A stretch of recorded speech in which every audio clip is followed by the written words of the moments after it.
வல்லரக்கன் பாருங்கள், சரி. சிற்றரசரோடு சண்டையிட்டான். ஆமா. அத்தனை படையுமே இழந்தான். என்ன படைகள் எல்லாம் இழந்தான்? வல்ல கரிபரி காலாட்களை இழந்தான். சரி. கரி என்றால் யானை, பரி என்றால் குதிரை. சரி. யானை படைகளை இழந்தான், குதிரை படைகளை இழந்தான். சரி. ரஜ கத திரௌபதாதி என்று சொல்லக்கூடிய 4 வகை படைகளை இழந்தான் பிரம்மராட்சசன். அத்தனை படையுமே இழந்து தன்னும் தனியாக இருக்கின்றார். சரி. 10 வல்லரக்கன். ஆஹா. இதற்கு மேல் இன்றுமை என்று சொன்னால் சரி. விடமாட்டார்கள் சிற்றரசர்கள். ஒருவன் என்றால் பரவாயில்லை, 2 பேர் என்றால் பரவாயில்லை. நம்ம நாட்டு ஆட்சிகளை ஆட்சி செய்யக்கூடிய சிற்றரசர்களும் சரி. நாட்டை சேர்ந்த குடிமக்களும் ஒன்றாக சேர்ந்து படையெடுத்து வருகின்றார்கள். ஆமா. தனி ஒருவனாக நின்றவர்களை வெற்றி கொள்ள முடியுமா? முடியாது. முடியாது என்று சொல்லி இந்த பிரம்ம ராட்சசன் செய்கின்றார். அவர் யாருக்கும் தெரியாமல் அவருடைய அரண்மனைக்கு வந்தார்.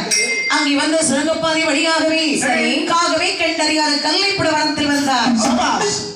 அப்பேற்பட்ட வனத்தில் வந்து ஆலோசனை செய்கின்றார். என்ன செய்கிறார்? இத்தனை நாளாகவே பாதாள உலகத்திலே சரி. அங்கே சிம்மாசனத்தில் அமர்ந்த அரசனாகவே இருந்தோம். ஆஹா. நம் மீது பொறாமை கொண்ட சிற்றரசர்கள் சரி. நம்மை அடித்து ஓட ஓட விரட்டி விட்டார்கள். சரி. சும்மா விடலாமா சிற்றரசர்களை? மறுபடியும் இவர்களை அதர பதற சிதற கதற அடித்து ஓட ஓட விரட்ட வேண்டும். என்ற பாதாள உலகத்தை மறுபடியும் நாமே ஆட்சி செய்ய வேண்டும்.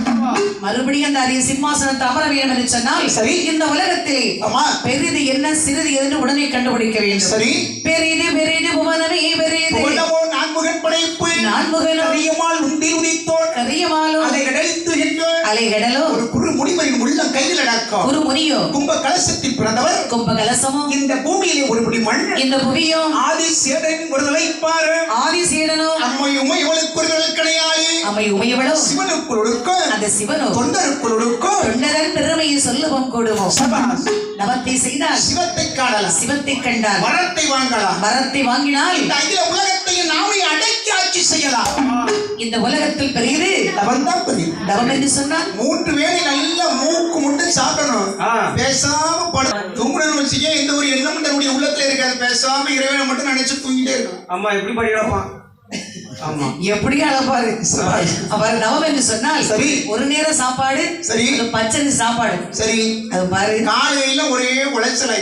ஆமா ஆமா, அது மனசுல சரி. தெய்வத்துடைய பக்தி இருக்கணும். சரி. கால்கையில உழையாது. சரி. துளசி தண்ணி மட்டும் தான் குடிக்கணும். சரி. இதான்ப்பா தவம். அதெல்லாம் நம்மளால முடியாதுமா. தெரியும். சரி. நீ எல்லாம் 6 மணிக்கு சாப்பிடலாம் இல்ல, விடிஞ்சு விடியாமையும்